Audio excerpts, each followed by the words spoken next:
Subscribe करें हमारे YouTube channel साधना gold को और पाएं वीडियोस सबसे पहले। बेल आइकन दबाना ना भूलें। संतों के लिए, धर्म के लिए, भक्ति के लिए सुकरात ग्रीस देश का एक तत्ववेत्ता, विद्वान, एक संत। ईर्ष्यालु लोगों ने सुकरात के ऊपर झूठा इल्जाम लगाता, राजा ने कैद में डाल दिया। यदि उनके विरोधी थे तो उनके सहयोगी भी थे।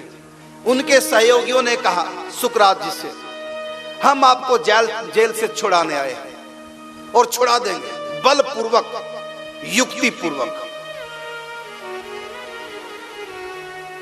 तो सुकरात कहते हैं, मैं चाहूं जेल से मुक्त हो सकता हूं, लेकिन मुझको अधर्म का सहारा लेना पड़ेगा, पाप का सहारा लेना पड़ेगा, राजद्रोह करना पड़ेगा।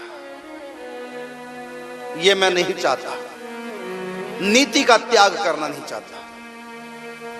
मुझको सजा मिली है कि विष का प्याला पिलाया जाएगा, विष पान करना पड़ेगा और अंत में मृत्यु हो जाएगी, मैं जानता हूं। तब भी मैं जेल को तोड़ के भागूंगा नहीं। और समय आया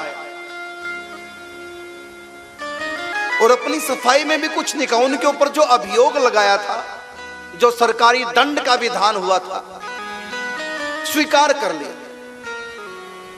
राजा की तरफ से, और आया जहर का प्याला और पी लिया और अंत में सिर को छोड़ दिया।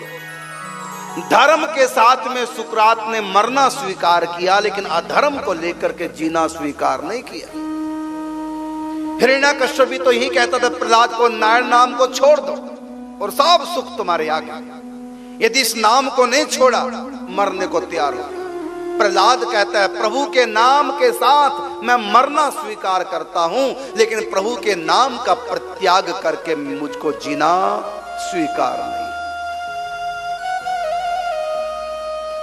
मीरा की भक्ति पर अकबर ऐसा मोहित हुआ, मैं भी दर्शन करूं।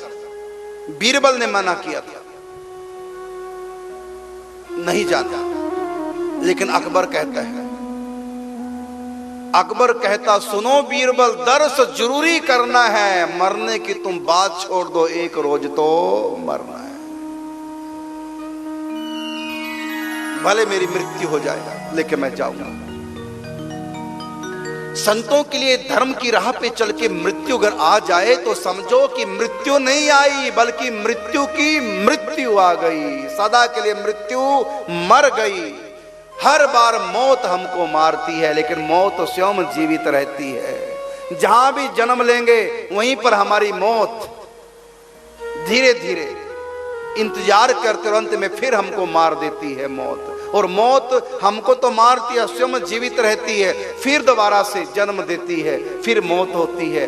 तो हर बार मौत हमको मारती है, लेकिन धर्म की राह पे चल करके हम नहीं मरते, बल्कि उस दिन हमारी मौत मरती है। वो हमारी मौत का दिन नहीं होता, बल्कि वो हमारी मौत की मौत का दिन होता है।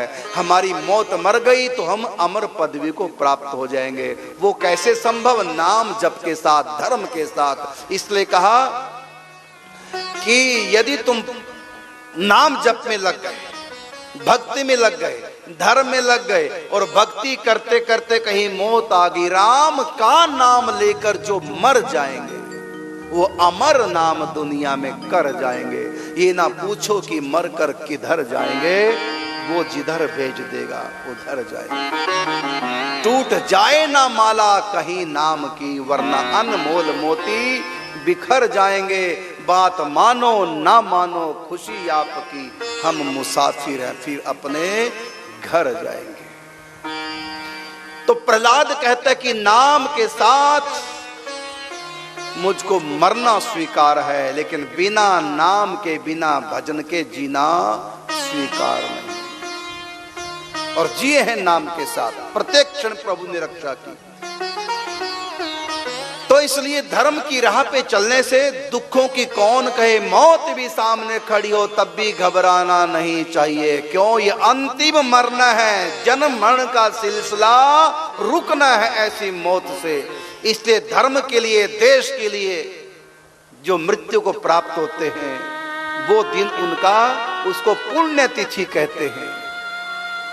हमारे संतों में उस पवित्र दिन को, जिस दिन भक्तों का शरीर शांत होता है, जिस दिन वीरों का शरीर शांत होता है धर्म युद्ध में, उस पुण्य दिन को हमारे यहाँ पुण्य तिथि कहा जाता है। वो बड़ी पवित्र तिथि, बल्कि हमारे यहाँ तो संतों के जन्मदिन से भी अधिक महिमा है संतों के उस दिन की, जिस दिन संत शरीर छोड़ते हैं, क्योंकि उस दिन उनकी मृत्यु मरती है और वो सदा के लिए प्रभु के धाम में पहुंच जाते हैं। यद गत्वा न निवर्तन्ते तद्धामः ब्रह्मम्। तो राजा परीक्षित की मृत्यु कथा सुनी है, इसलिए उनको मरने का भय नहीं रहा।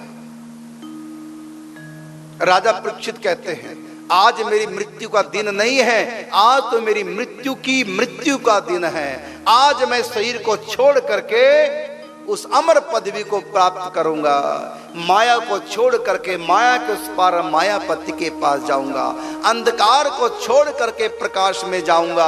असत को छोड़ करके सत्य दुनिया में जाऊंगा। माया को छोड़ करके मायापति के पास जाऊंगा। गैरों को छोड़ करके अपनों के पास जाऊंगा। अपने प्रीतम श्याम सुंदर के पास जाऊंगा। दुनिया को छोड़ करके आज मैं जगदीश के पास जाऊंगा।